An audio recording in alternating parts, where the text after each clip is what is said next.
All rise, veuillez vous lever.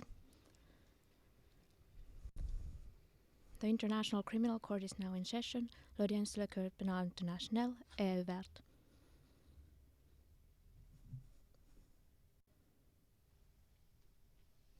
Please be seated. Veuillez vous asseoir.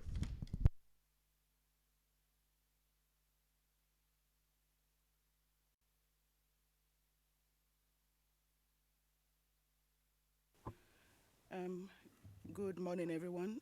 Madam Court Officer, can you kindly mention the case? Good morning, Madam President, Your Honors. This is the situation in the Central African Republic 2 in the case of the prosecutor versus Mohammed Said Abdelkhani, case reference ICC 0114, 0121, and for the record, we're in open session. Thank you very much. Can I get representation, please? Counsel, prosecution.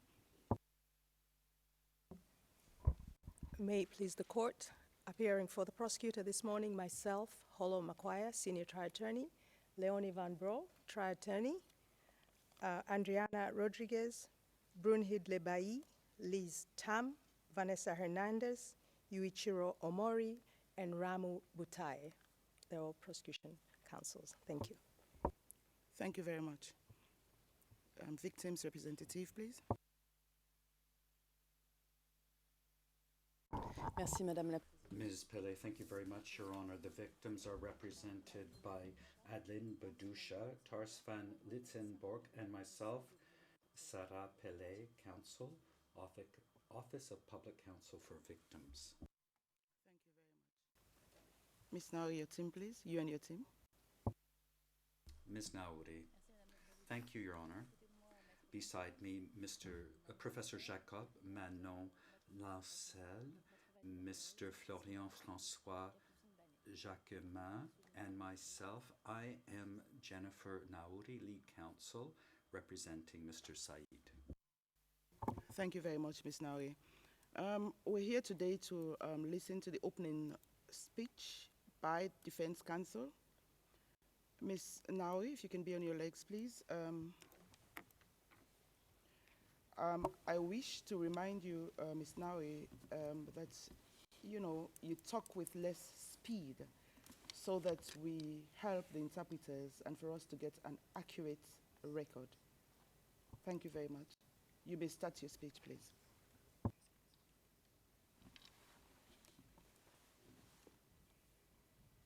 Merci, Madame la Présidente. Ms. Naouri, thank you, Your Honor. Madam President, Your Honors. The guiding principle of international criminal justice is the search for truth. The truth for all those who are concerned by the proceedings before this court today, the people of the Central African Report. This duty of searching out the truth lies first with the prosecution on the basis of a narrative that must be discussed fully and in an adversarial fashion during the trial. In this particular case, we still are asking the question being, what is this search for the truth? In actual fact, the prosecution trial brief is just rehashes the pre-confirmation brief and provides no answers, no responses to the shortcomings of its case. The opening remarks of the prosecution are a misrepresentation of their evidence, and they are attempting to cover up the weaknesses of their case. The trial that begins today should be the opportunity to discuss the prosecution's vision in depth. In actual fact, neither have the reality of what the Seleka covered been discussed during an international trial. The existence, or more specifically the absence, of an armed conflict between March and September 2013 has never been debated as part of an international trial. The operations of the state in the Central African Republic under President George's transitional government has never been discussed. The chaos and the criminality that prevailed in the Central African Republic between March and September 2013 has never been analyzed. And yet, Madam President, Your Honors, when we review the prosecution's case, it is evident that it will not be possible to address these crucial issues during the trial. And why is that? Because the prosecution has built its case on a biased and sketchy narrative, very far from the reality of what actually happened in the Central African Republic at the time. Because the prosecution is bringing before this chamber incomplete evidence, evidence that has not been corroborated, evidence full of hearsay, evidence that has not been authenticated, and that is lacking in reliability, evidence that has come out of a poor investigation. In one word, weak evidence. The prosecution will not be calling witnesses who could tell us more and allow us to come to decisions about these issues. The prosecution has knowingly decided not to call the people who are in a position to shed light on what happened for the chamber. The prosecution has chosen not to call the relevant witnesses to avoid their thesis being contradicted, because the prosecution is trying to ensure that its evidence is not subjected to the adversarial process by requesting that more than 80% of their witnesses not be subjected to true questioning and cross-examination during a hearing.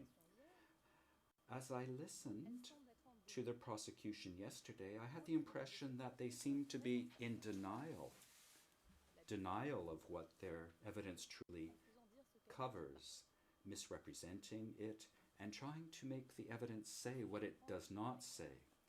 One example. Witness P0547. This witness was mentioned several times by the prosecution.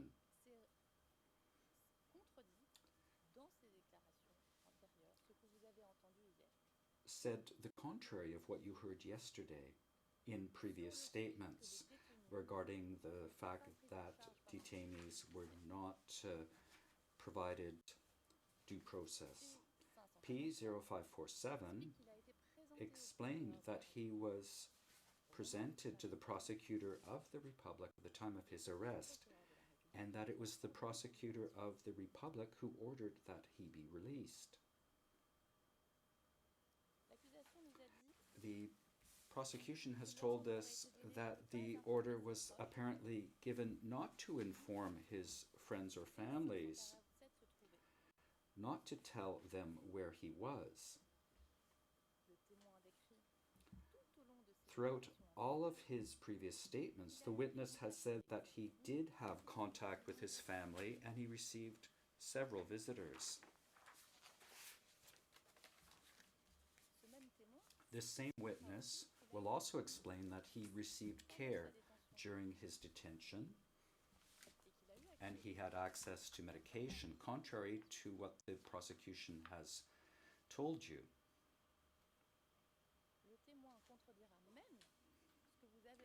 The witness shall contradict what you have been told about the location, about the supposed underground cell, because he did not at all say that it was under the alleged office of Mr. Said.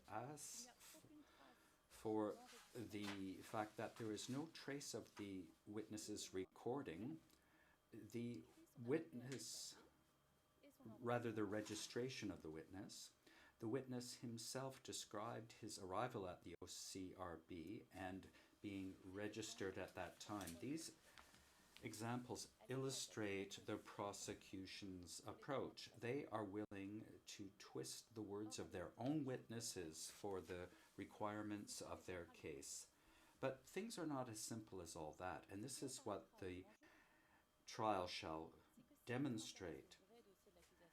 If one looks at the true case of the prosecution, not the twisted, misrepresented, simplistic version that they presented to you yesterday, we will realize that we have made no progress today since in comparison to yesterday, and thus we will be no further ahead once the trial comes to a close. During the trial, we shall demonstrate that the prosecution's theses are very far from the reality of the Central African Republic, and their entire case is built on sand, on false premises, on preconceived notions, and on historical, cultural, and political how shall I put this, lumping things together, that comparing apples and oranges. The demonstration of the prosecution is based on two postulates. First of all, the affirmation that the Seleka exists as an organized, hierarchical, and structured group able to respond to a chain of command. Furthermore, on the other hand, that President Jotodia's transitional government was in actual fact a structure, according to it, Seleka, and this was in purpose, and that they deliberately entertained this confusion between what the Seleka was and what the government allegedly was. On the basis of these two postulates, the prosecution claims that a non-international armed conflict raged in the Central African Republic between March and September 2013, opposing an organized and hierarchical Seleka against the so-called pro-Bozizé forces. Secondly, the prosecution claims that all state structures, including the OCRB, were bases for the Seleka and thus instruments of a so-called Seleka policy. We shall demonstrate during the trial to what extent the prosecution has taken the easy way out. They have simplified things, thus misinterpreting the events they have discovered. We shall also show how the prosecution has ignored the context in which a number of political, civilian armed groups came together to form ephemeral groups, and this has led the prosecution into error.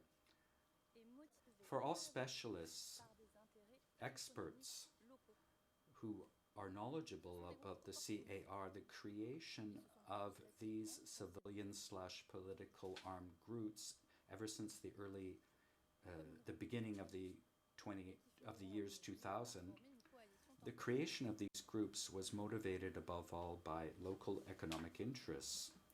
These were opportunistic groups that gradually came to be considered by observers as rebellions, and in the year 2012 ultimately formed a temporary coalition. What has the prosecution told us about these groups? Nothing.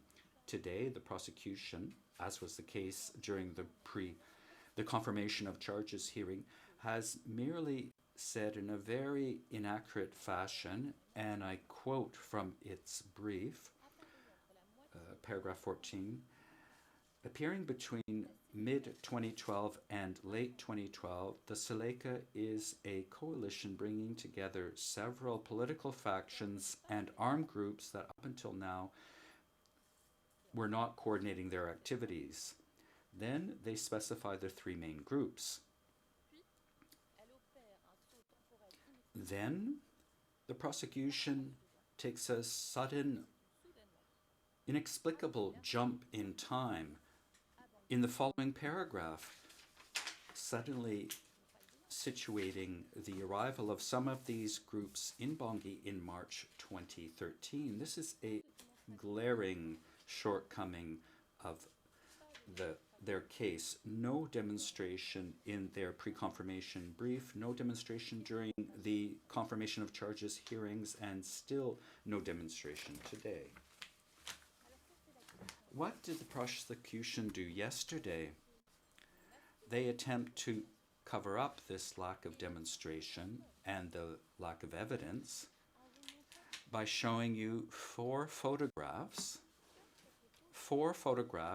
of people wearing camouflage uniforms and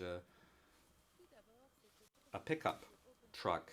All of these photos are open source, and we have no idea what the actual source of these photographs was. This means that the prosecution has provided no information that would allow us to date these photos or even caption them.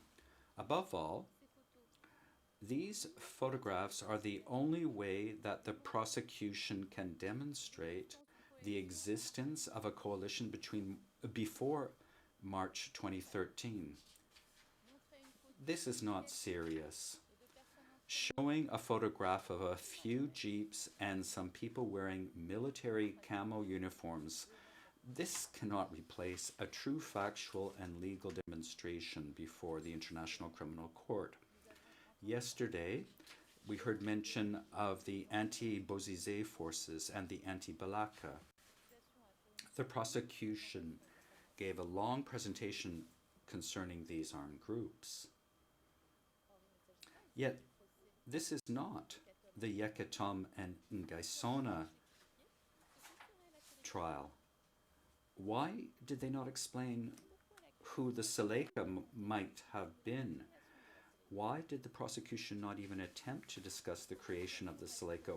Why has the prosecution been so quiet, so low-key when it comes to explaining which groups apparently made up the Seleka? Why did the prosecution not explain what the structure of the group was, the command structure?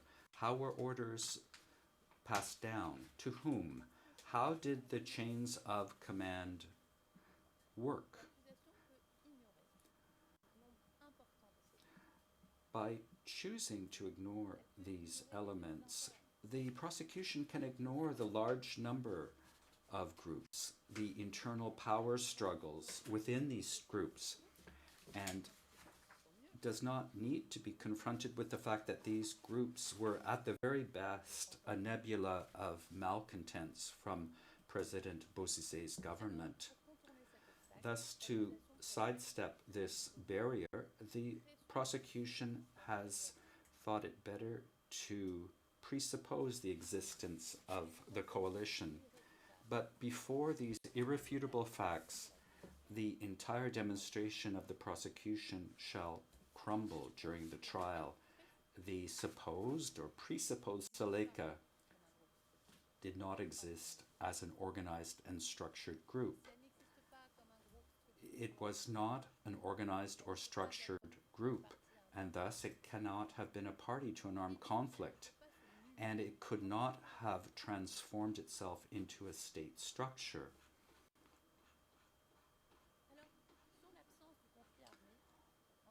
During the confirmation of charges hearing, we have already demonstrated that there was no armed conflict between March and September 2013. The literature is unanimous. The reports from the experts are quite clear. The armed conflict in the Central African Republic started at the very best as of September 2013. Before that date, there were internal disturbances and internal tension within the CAR that occasionally gave rise to isolated and sporadic acts of violence.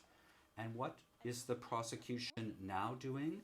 They continue to ignore all these sources, and they are sticking to a position that no one, not the UN, not the International Committee of the Red Cross, not the NGOs, not experts in international humanitarian law, they're sticking to a position that no one held in 2013 and which no one holds today, nearly 10 years later. Facts are stubborn things, and during the trial it shall be demonstrated that nothing allows one to describe the events as a non-international armed conflict.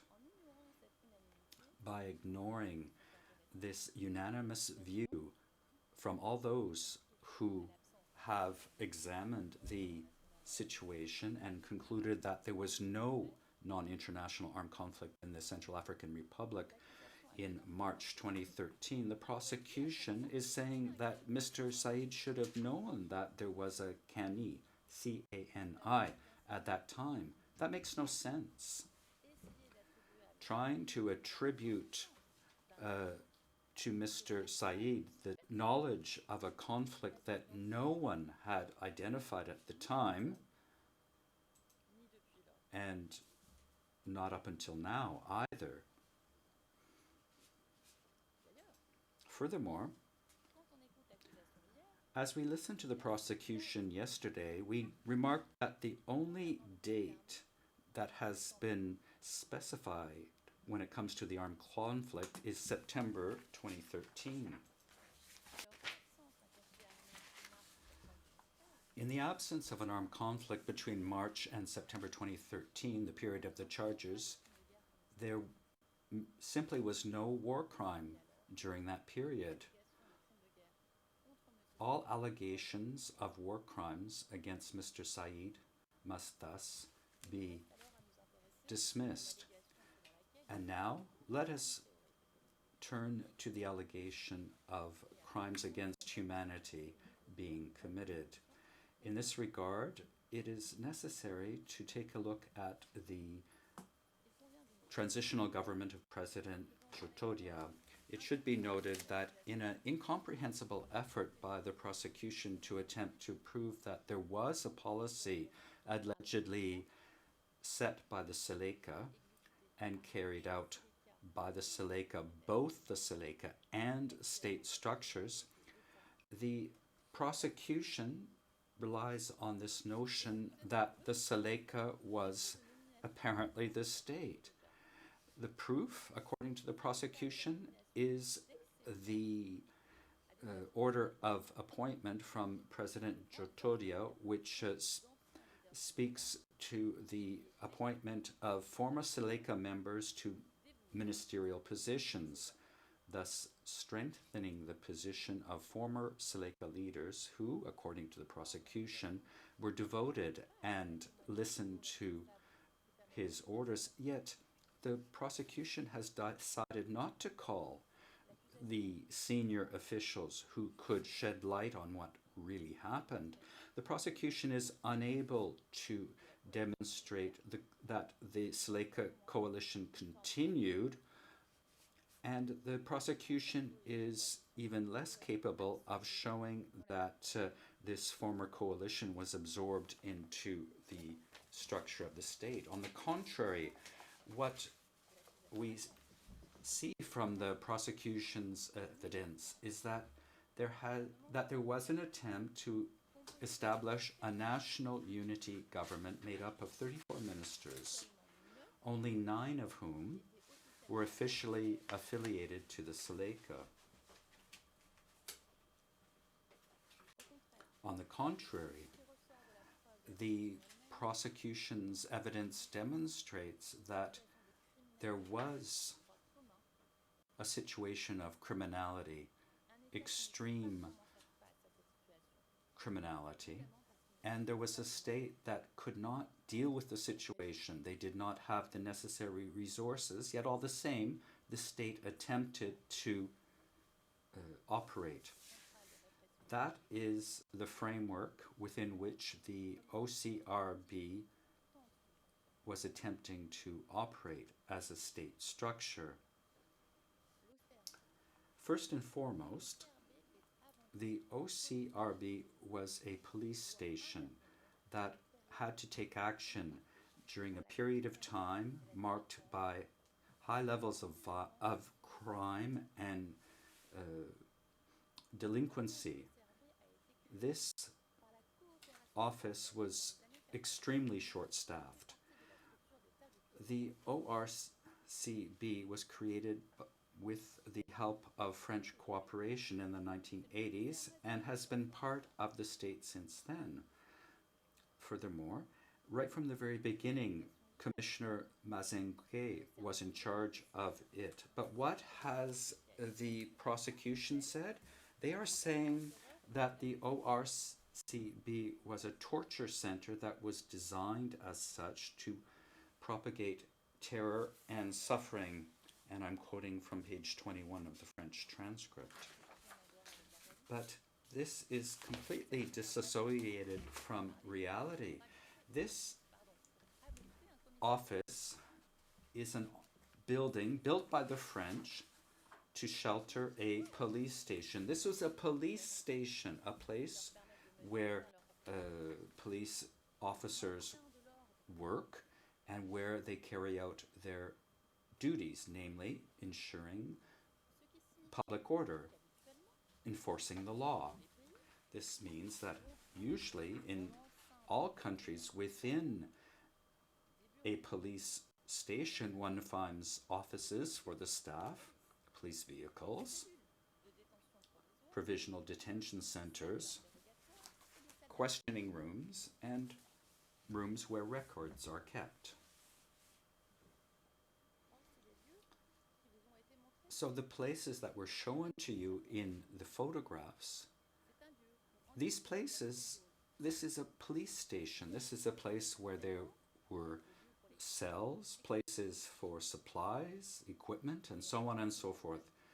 We should remember that these photographs that we saw were not taken in 2013 and are not representative of the building in 2013, but they are indeed the kind of photographs you would expect to see of a police station. Just imagine in the city where you live, the police station is a completely open, without any cells, without any guards, a place where people being held could escape at any time. And yet, this is what the prosecution has said yesterday. They were surprised that there were walls around a police station to keep detained people from getting away. They were surprised that there were guards.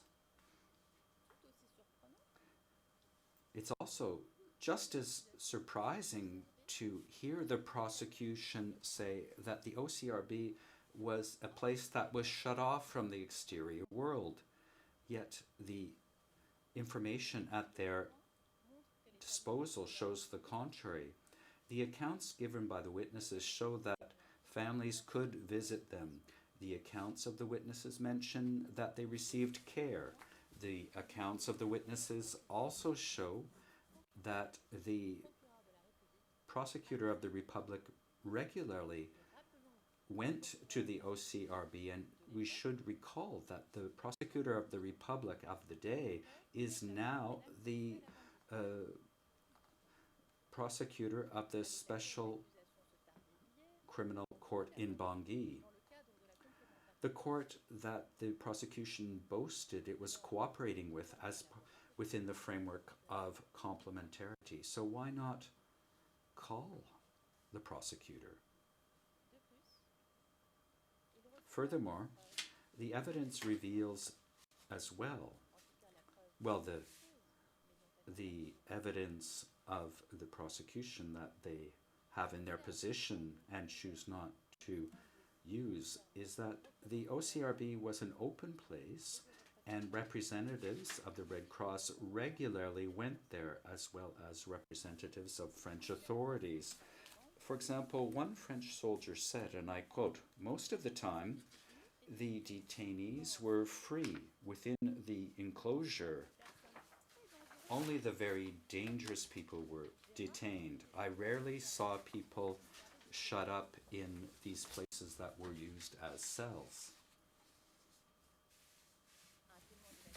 One prosecution witness, P1737, shall also say this, and I quote,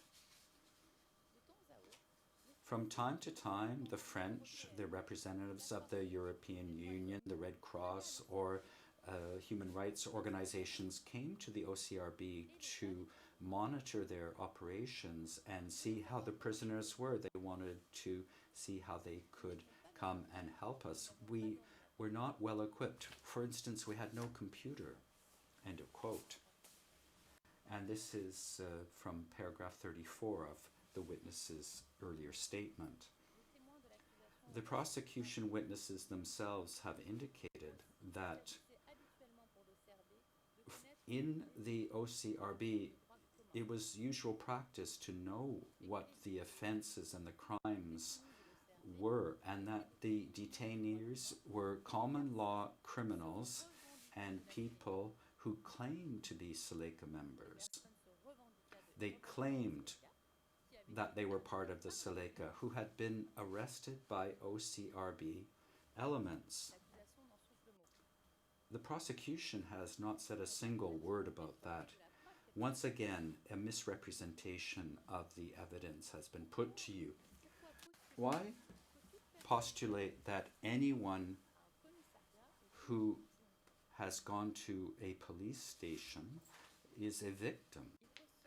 The evidence reveals that the OCRB was a state organization under the authority of the Police Directorate and the Department of Security that respected the jurisdictional process and was overseen by the prosecutor of the Republic. The documents that exist appointing Mazingué and then Malo to the position of the director, they exist, but not a word from the prosecution. The prosecution sees the existence of volunteers such as Mr. Said at the OCRB who cooperated with Mazingué, the director of the OCRB, as proof that it was a Seleka base. But this is not a revelation. Senior officials of the state said that there was an extreme shortage of staff and the FACA and other qualified people had fled. And it was not until August 2013 before some of them came back and took up their duties again. That is why it was necessary to be realistic and accept the help of volunteers to try to do something about the growing crime in Bangui, while at the same time hoping to train these people. This realistic attitude allows us to understand the structural problems that the OCRB faced. And the prosecution's problem is a simple one. The prosecution cannot prove that the OCRB was a so-called Seleka base with a hierarchical structure in which Mr. Said played a role. The prosecution cannot prove that there was any organization, so they try to sidestep this problem. And how do they do that? First of all, by focusing on the excesses that allegedly occurred at the OCRB, and secondly, by presupposing that Mr. Said played a leadership role so as to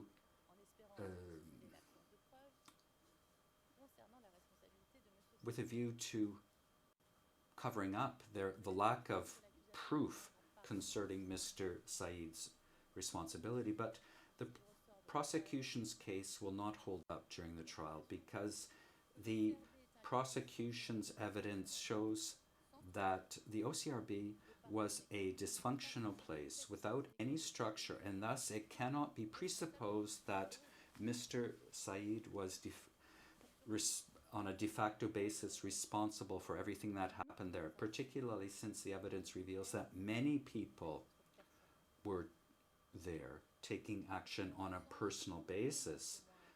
Many witnesses have said that it was not possible to determine who was in charge at the ORCB. But the prosecution preferred to drop one particular witness, P0234, someone who was in a very good position and fully in a position to know. He said this, ask me who was in charge of the OCRB? That's difficult to say because it was always changing.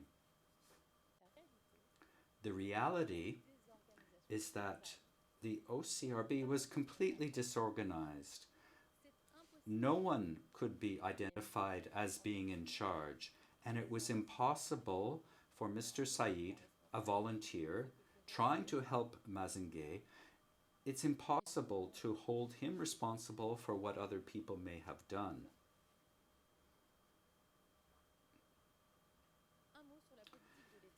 If you allow, one word about the state policy.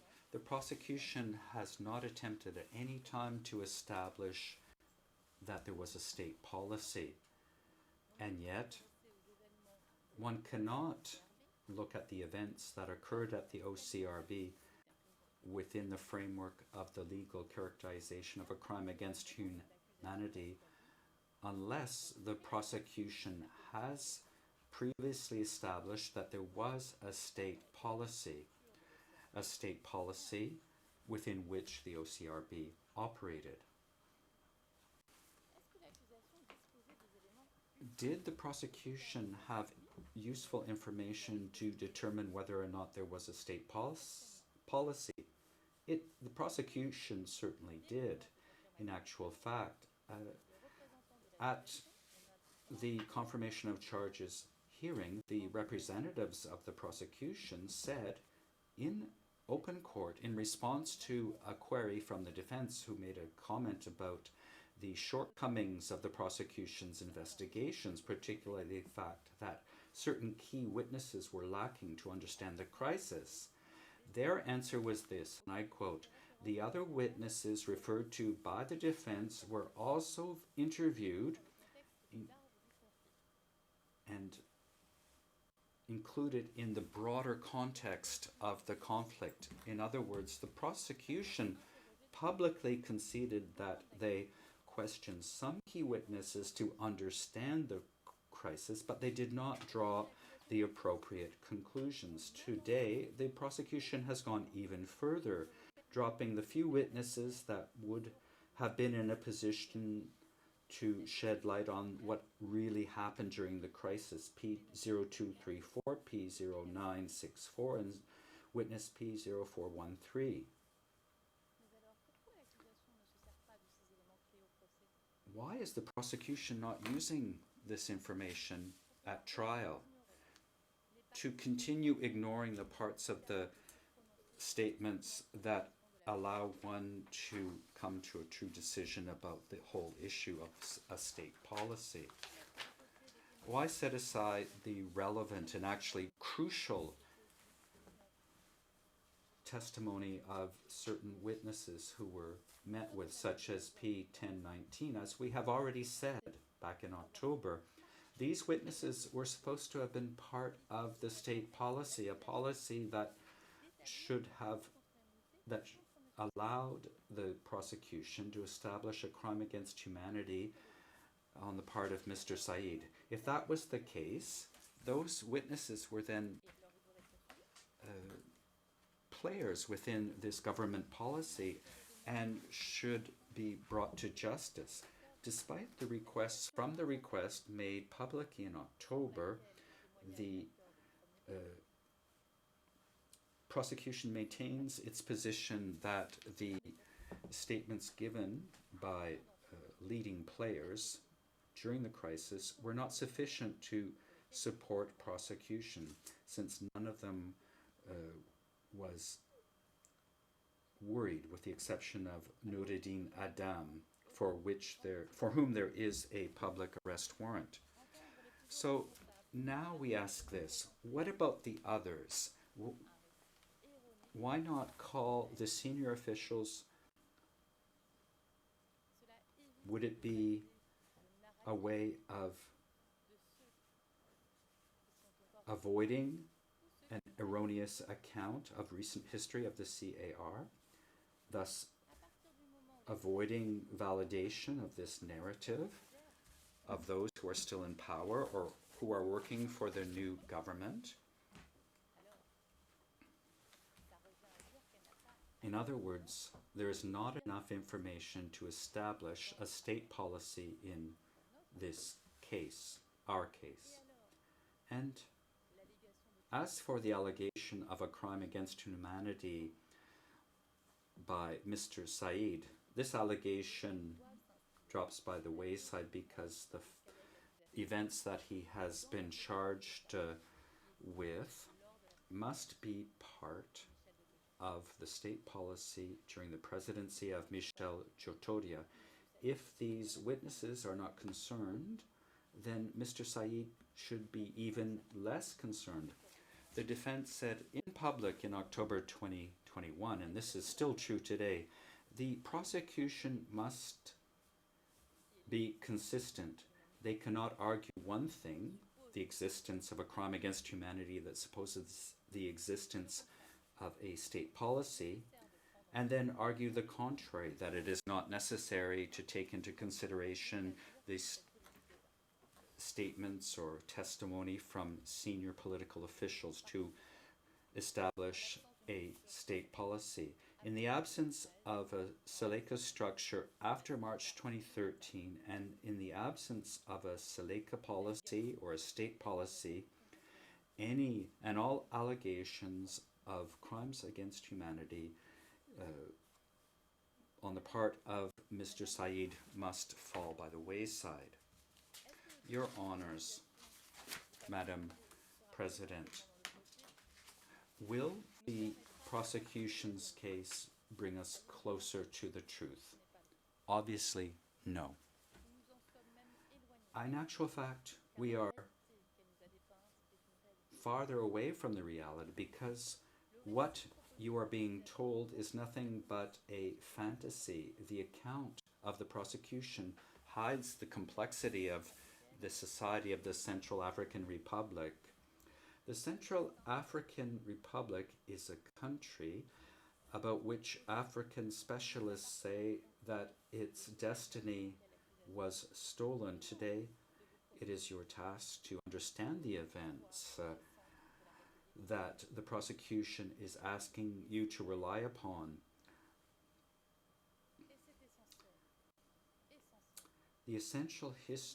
The history of the country is essential because this is a history of people who have been left to their own devices, left to make it on their own, in a country where the state seems to have lost its institutional capacities ever since the 1980s, thus keeping it from being functional and ensuring safety on its territory. So what does this actually mean for the administration of the Central African Republic? One must understand that contrary to the presupposition of the prosecution that there is a government in the Central African Republic that administers the entire land, in actual fact, in the CAR, there is no unified territory. In actual fact, the Central African Republic is fragmented. It is fragmented because of the existence of a capital, Bangui, where all the resources of the country are centralized and where successive leaders attempt to govern by what seems similar to attempts to establish state administrative structures. And then we have the existence of the hinterland, which is prey to bandits throughout the region, throughout the entire region, and where constant danger prevails.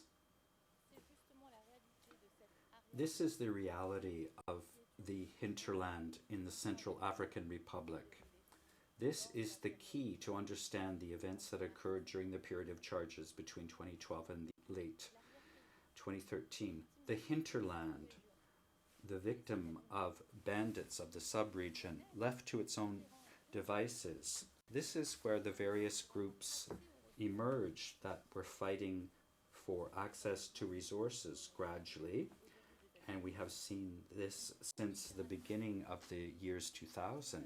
More and more of these groups emerged, led by people who became more and more well known, hoping to take part in various negotiations with government officials and thus making a place for themselves politically. These groups constantly quarreled. Some would sporadically rally with the armed forces. Others would clash. Others would oppose the government. When one listens to the prosecution, it is impossible to understand the context within which the events occurred, the events that they are asking you, the chamber, to rule upon. They have not said a single word about the difficulties that the CAR has had in its attempt to build a functional state. Not a single word about the 10 years of François Bozizé's presidency, marked by serious human rights violations. Not a single word about the difficulties about the people living in the hinterland, left to their own devices, facing the consequences of conflicts in neighboring countries, Chad, Sudan, and victims of all kinds of common law crime. Not a single word about the reasons leading to the creation of self-defense groups in the hinterland. Not a single word about the composition of these various groups. Not a single word about internal power struggles within these groups and how they evolved within the political landscape of the Central African Republic. Not a single word about the alliances within these groups, the breakups within these groups that kept any kind of structure, hierarchy, organization from emerging. Not a single word about the reasons why these groups would temporarily come together and form an alliance. Not a single word about about how these groups went down to Bangui in March 2013. Not a word about how these groups splintered when they got to Bangui, correction. Not a single word about the attempt to establish a national unity government with the support of the international community, particularly the United Nations Security Council. Not a word about the chaos that reigned in Bangui and the rise in common law crime as of March 2013. And not a word about attempts to establish a functional government that could try to stem the growing wave of crime. How can one understand the events and how they unfolded when the prosecution says nothing about the origins of the main protagonists, about the true context? How can you come to a decision about the responsibility of the protagonists if no information is provided to you? And this particular specific point of view of a country divided between the capital and the hinterland, a country dealing with external and internal forces that made it impossible to build a functional state that would fulfill the state functions that it must fulfill. How can one understand the reality that we hear about in the accounts of the witnesses who shall come to share their experiences with you. How can one understand the Central African Republic, its ins and outs, without having an in-depth look at the true reasons for the crisis? This is really counterproductive to justice. The reality is there, right before us, and it is the noble and essential task of the Chamber to reveal it. What concludes the complexity of the events is what has happened in the past 20 years in the CAR. The many existing judicial proceedings underway concerning the events that occurred. In particular, the creation of a special criminal court and the large number of cases that have come before the ICC regarding this situation. Thus, it is our task in a complex context to make a clear distinction between events that are within the jurisdiction of international criminal courts and those who fall within the realm of common law. It is our task to give the people of the Central African Republic the opportunity to take control of their destiny. And the trial is a procedural moment to refuse to follow the prosecution, which is attempting to prosecute events, crimes that do not fall within the jurisdiction of international criminal courts. It is up to you, Madam President, Your Honors. It is your task to remind everyone that there can be no justice without the truth.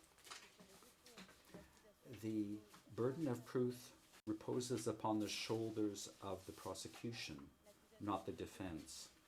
The prosecution talks. We look at the facts that stem from the reality, and the reality is there before you. Take this into account, come to the appropriate consequences, and at the end of this trial, recognize the innocence of Mr. Said.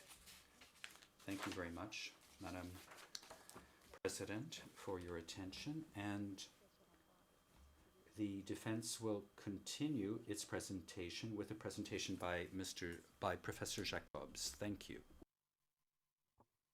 Thank you very much, Ms. Nawe. Professor Jacobs, please.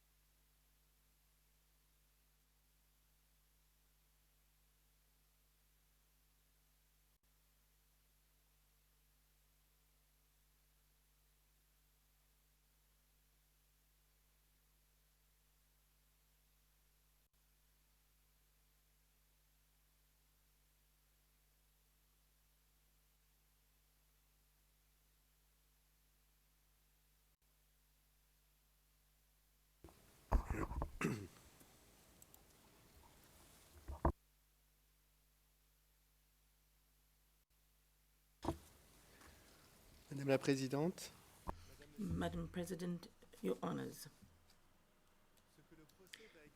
what this trial is going to show and what we're going to prove in the present is that the prosecution has constructed their case on two fragile and inadequate columns. The first is a narrative construction which is far removed from the reality as regards what happened in the Central African Republic in 2012 and 13. The prosecution has put forward postulates and presumptions which it shows as acquired but never proves.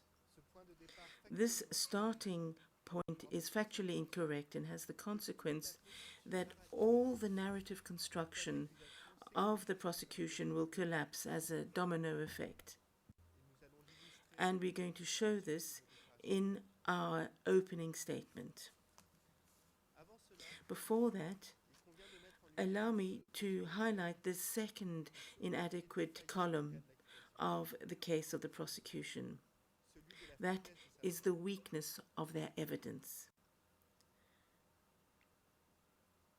The prosecution, despite years of investigation, disclosed to the defense that it's going to put before the chamber indirect evidence, evidence made up of hearsay, evidence filled with non-corroborated affirmations, evidence where the prosecution never bothered to check the authenticity and reliability during inadequate investigation.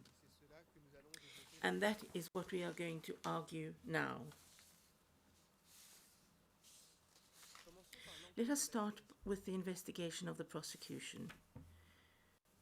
Firstly, we have noticed that despite the large volume of evidence disclosed by the prosecution, they did not obtain all the useful elements of important protagonists relating to the crisis who were there present at the moment of the facts and who should have crucial information in order to fully understand what happened in Bangui in 2012 and 13. Furthermore, despite 8 years of investigation, prosecution will only present to the chamber very few elements of evidence coming from the Central African authorities. And this despite the fact that the prosecution alleges that there was a state policy that was carried out for over a year between 2012 and 13. We will note that not a single document proves the existence of a state policy as is alleged by the prosecution. It is important to understand fully from right now what this implies. The prosecution does not have any documentary evidence coming from the state to support its allegations. And there is a continual discussion against its own evidence by trying to make it enter in its imaginary vision of reality.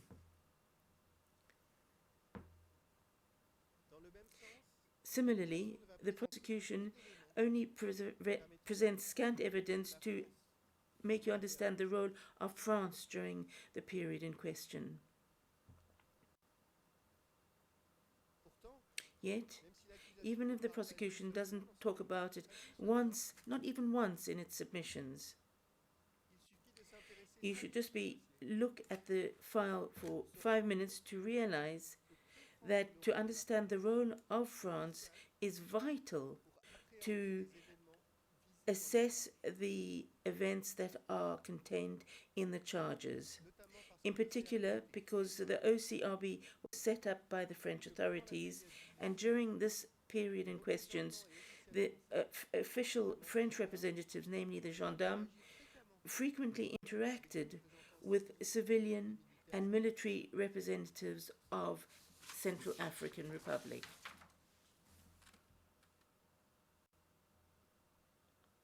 Similarly, despite the continuous presence of different United Nations organizations in CAR, there is the absence of evidence in the submissions, which is startling. Yet, you can see from the file that the United Nations bodies also interacted with civilian and military officials of the Central African Republic of all grades, all rankings. In these conditions, we note that the case of the prosecution is incomplete and fragmented because there are many evidence that are not there and are vital for accounting what happened during the crisis. To have a trial on a file that is so lacking means that you will not be able to see the essential and thereby draw conclusions on the basis of incomplete and biased information, which is not sufficiently serious because of the investigations of the prosecution. Of two things: one, either these elements of evidence exist and the prosecution should never have started the trial without using them, because it is an incomplete file,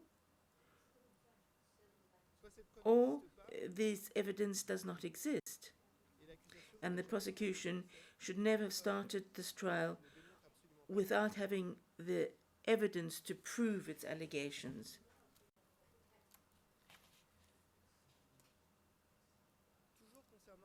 Now, as regards the investigation, the prosecution, during its investigations, obtained a volume of evidence, yet despite this volume, when looking at it and analyzing it, the following is quite clear. The prosecution did not follow its basic requirements to be neutral and independent to determine the reliability and authenticity of the information it obtained.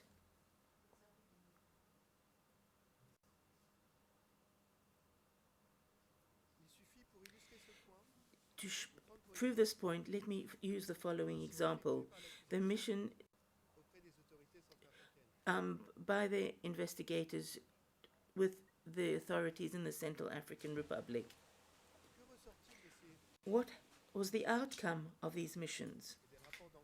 And the investigation report, the prosecution almost quasi-systematically relied on these spokesmen from the Central African Republic for the selection of the relevant documents.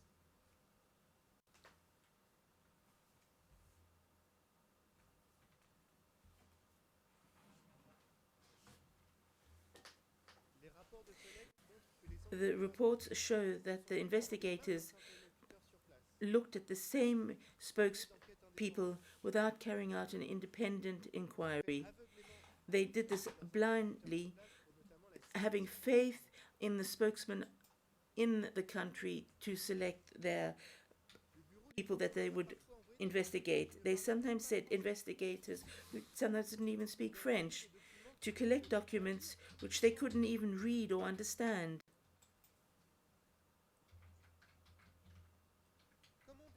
How can you have investigators who don't speak French? How could they proceed to have independent, autonomous inquiries on documents which they simply did not understand?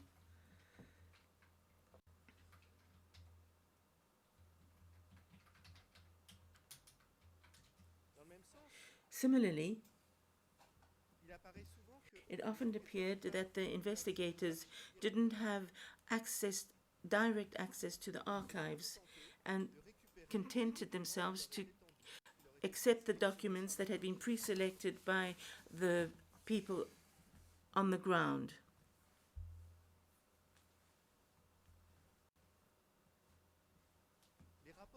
The reports also don't say anything about the authors of the documents.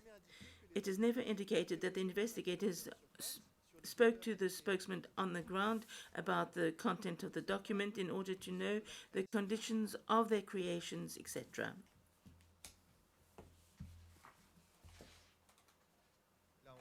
There again, it seems that the investigators believed the word of the local spokesman as regards the authenticity of the document without carrying out any further tests.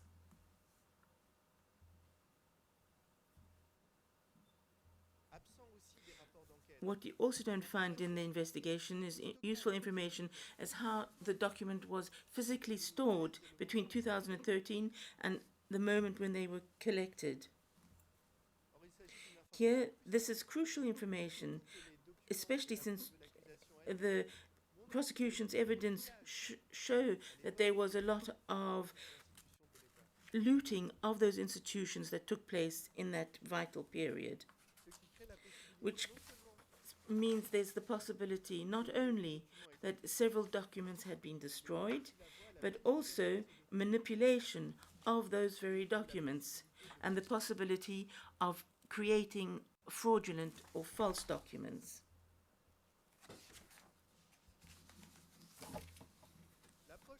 The approach of the prosecution is inadequate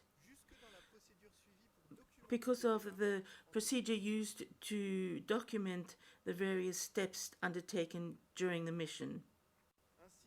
Therefore, we note that the majority of the investigation reports are written months, even years after the visits, 3, 4, 6, even 7 years after the mission.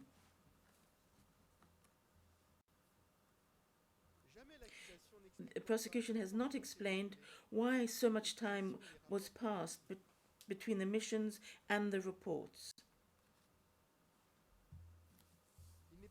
It's not possible to correct, years later, the parts that were forgotten by the OTP, which was drafted by contemporary colleagues, because the investigation was in a position to justify, in a particular context, for example, that of the trial, the way in which the mission of collecting the information took about, and was therefore in a position to answer to the expectations created by this exercise, which has a direct impact on the scope of the report. To be clear, a report drafted many years later, which took place in a different phase of the procedure, for example, when a trial is already underway, creates the risk that the report is drafted for the needs of that particular cause, which could create a bias as regards the sincerity of the context, of the content. I move to the next point, which relates to corroboration or lack of corroboration. It is a cardinal principle of all legal demonstrations, testis unus, testis nullus. In other words, a single witness is not enough to show anything, and even less to condemn an individual. This principle is not a new one. It finds its origin in the Old Testament.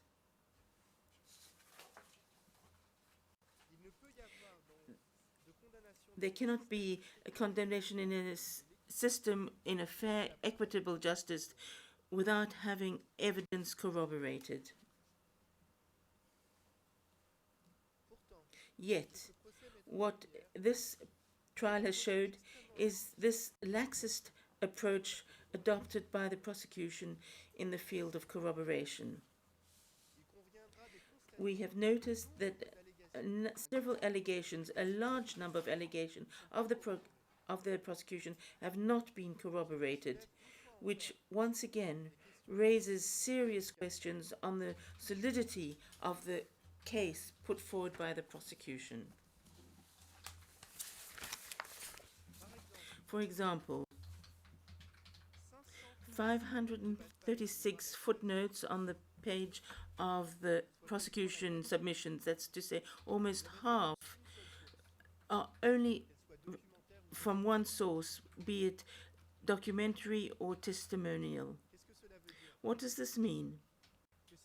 That these 536 footnotes are linked to as many affirmations in the prosecution's submissions, and that they have not been corroborated.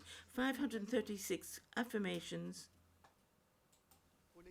where the prosecution could only find a single source, despite the years of investigation.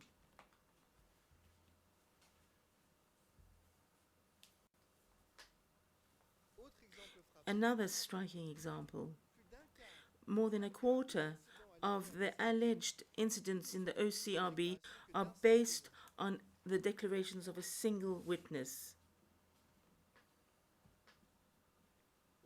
In other words, the method used by the prosecution based its arguments on the narrative of a single witness concerned by the incident, which, according to him, was the alleged victim. Such an approach is very revealing of the weakness of the evidence provided by the prosecution, who are not in a position to corroborate the witness's statement with other evidence. More specifically, for the incidents C, E, F, L, and N, the prosecution only refers to a single witness or testimony of the person concerned.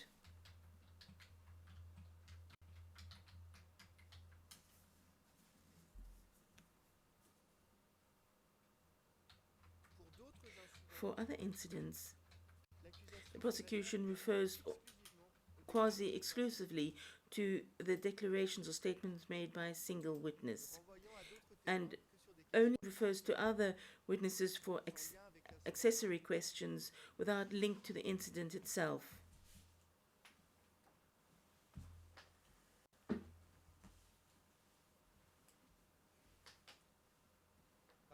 For example, relating to incident P, prosecution refers almost exclusively to the declarations of P2179, alleged victim of the incident. And if they mention one single witness, it's for an ancillary element which has nothing to do with the incident itself.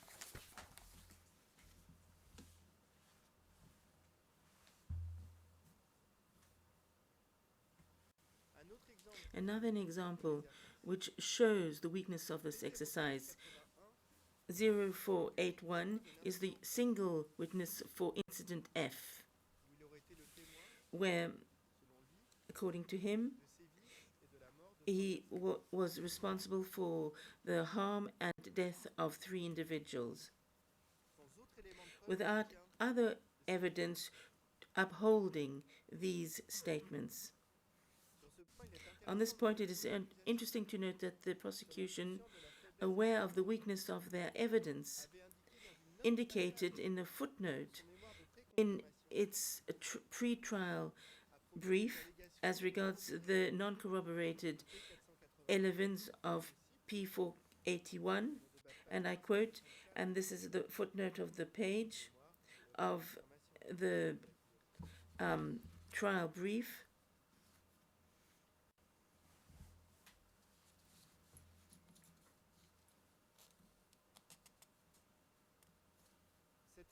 This event is not the subject of accusation of murder, which constitutes a war crime, a crime against humanity, because no human remains prove that they really passed away have been discovered. The name of the victims is still unknown to this day. It's not reasonable, envisageable, or possible that an in-depth inquiry takes place on this fact, which would allow us to have further evidence. This is what the prosecution states in the footnote 364. But if, according to the prosecution itself, the witness can't believe as regards the alleged death of these 3 individuals, how can we believe the words as regards all the other elements stated by that witness as regards what happened to them?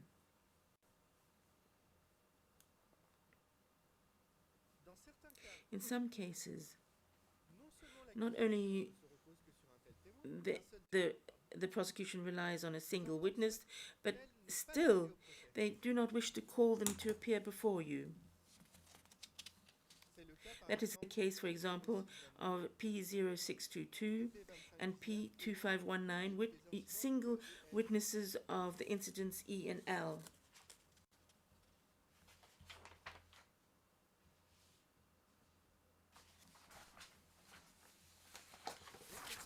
Another example relating to incident A. The prosecution refers to the statements of two witnesses, P1737 and P2105, and that of the alleged victim, 1289, and didn't call the people directly involved. There again, the prosecution hopes that they will not be tested, and they are the principal witnesses who could account what happened, or give an account of what happened. Yet, legal logic, only those who have been tested before the judges in a judicial process can be regarded as corroborative. It's not because the prosecution uses different elements, different evidence, that the rendition allows them to formulate whatever. It is only each time that each evidence has individually been tested in court through cross-examination that the chamber will be in a position to assess reality and the corroboration, the alleged corroboration of the events.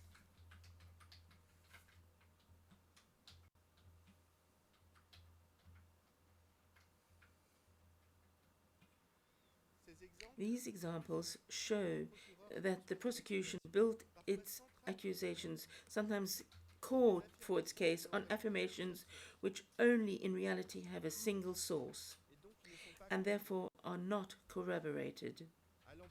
Going even further, by hoping that this only non-corroborative evidence will not be tested in court.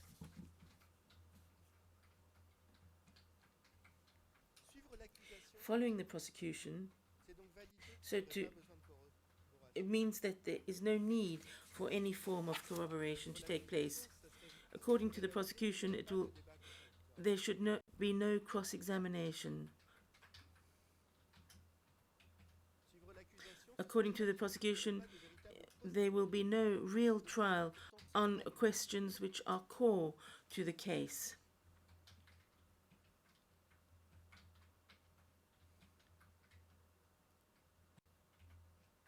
This lack of corroboration is problematic in a context where the prosecution must have a vigorous and high standard of proof, of demonstration, a standard which goes beyond reasonable doubt, in order to respect the presumption of innocence. And this absence of corroboration in reality shows the demonstrative weakness of the case put forward by the prosecution. So, in order to save this case, the prosecution continually states during the trial that it has no legal obligations to corroborate the allegations. But the prosecution cannot explain the quasi-permanent absence of corroborations by hiding behind the fact that the statutes does not oblige them to corroborate their allegations.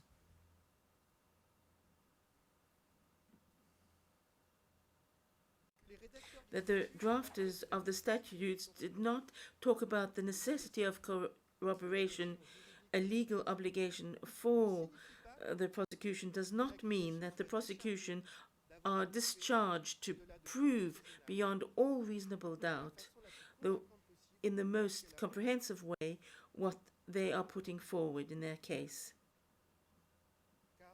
Because, once again, what are the elements of evidence which need to be corroborated?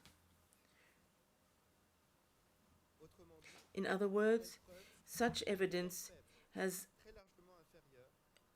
poor value, much lower than that which is required by the normal standard of evidence.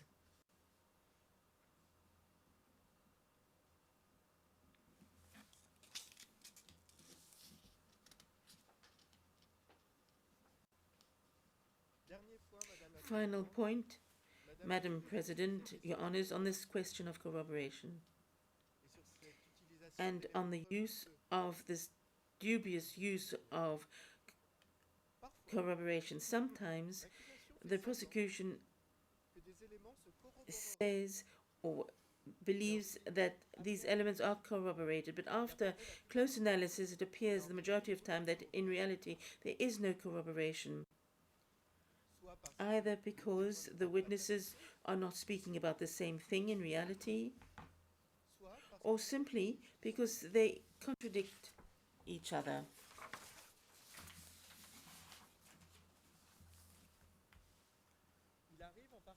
In particular, it has often happened that the prosecution claims that two witnesses are corroborating their information, but the other is simply repeating what the other has said. Logically, you cannot talk about corroboration when there's only a single source.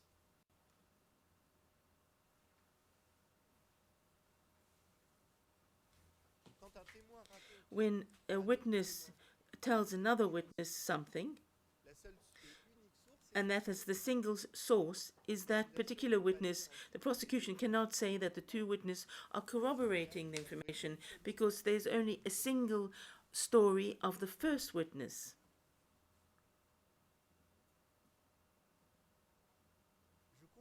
I'm going to conclude with a striking example as far as this is concerned, that of a witness used for the alleged attack of the minibus in PK9.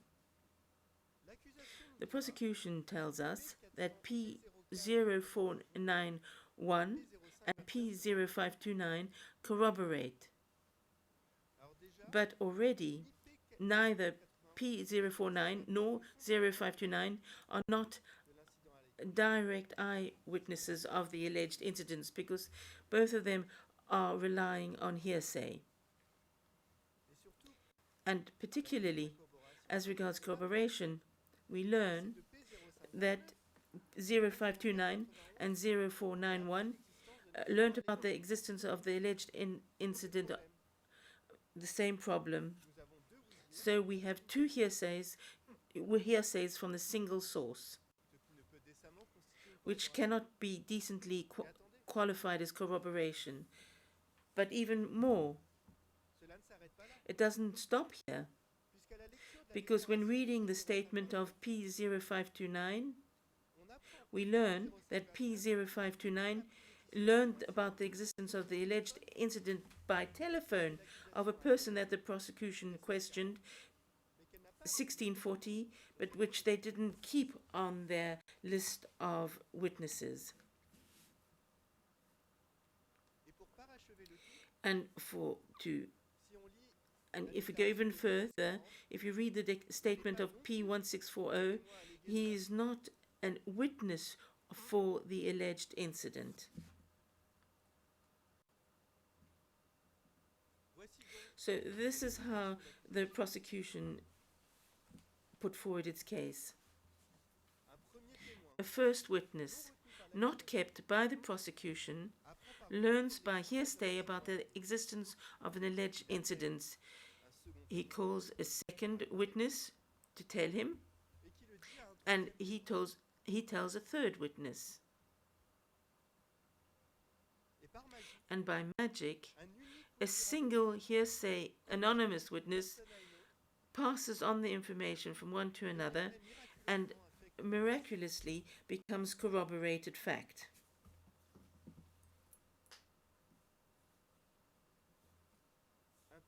Such procedure will not advance and is empty of any meaning and empties any judicial procedure of meaning.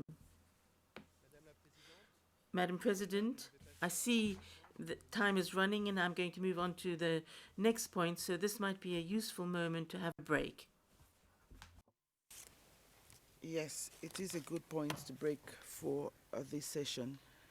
I wish to thank you very much, Professor Jacobs, at this point I'll ask that we adjourn and come back at 11:30, just a 30-minute break, and you continue with your opening statement. All rise, vers le vent.